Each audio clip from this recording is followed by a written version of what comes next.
નગરપાલિકામાં ભાજપમાં ભડકો થયો છે। વોર્ડ નંબર 7ના ભાજપના ઉમેદવારે ફોર્મ પરત ખેંચ્યું છે। દિલીપ ડાયાભાઈ પારેખે ઉમેદવારી પરત ખેંચી એ બાબતે વિડીયો પણ તેમણે જાહેર કર્યો છે। પ્રાંત ઓફિસરે સહી ખોટી હોવાની નોટિસ મોકલ્યાનો આરોપ લગાવ્યો છે।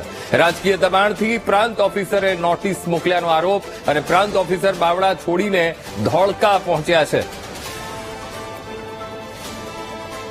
હું વોર્ડ નંબર 7 બાવળા નગરપાલિકા उम्मीदवार तरीके हूँ वाणंद उर्फे पारेख दिलीपभाई डायाभाई आपने रूबरू में ध्वनि संदेश जणावी आपू छूं के मैं मारी भाजप पक्ष में उम्मीदवार नोंधावेल हती, परंतु पारिवारिक प्रश्न कारण मैं मारी उम्मीदवारी पाछी बावळा प्रांत साहेब रूबरू आश्रय 11 कलाके पाछी खेचेल छे।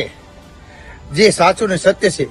कोईपण धाक धमकी वगर पारिवारिक प्रश्न कारण जे आप सर्वे साहेब जाण सारू। અત્યારે હાલે જે બાવળા નગરપાલિકાની જે વોર્ડની ચૂંટણી ચાલી રહી છે તેમાં 7 નંબરના વોર્ડની અંદર જે એક ફોર્મ ખેંચવામાં પરત કરવામાં આવેલું હતું, જેમની મરજીથી જે દિલીપભાઈ ડાયાભાઈ પારેખ કે જેમની મરજીથી પ્રાંત સાહેબની સાથે અંદર તેમને વિડીયોગ્રાફીમાં લઈ જવામાં આવ્યા હતા અને ત્યારે તેમની સહી કરી પ્રાંત સાહેબ દ્વારા સ્વીકારવામાં આવ્યું હતું કે આમનું ફોર્મ રદ કરવામાં આવે છે।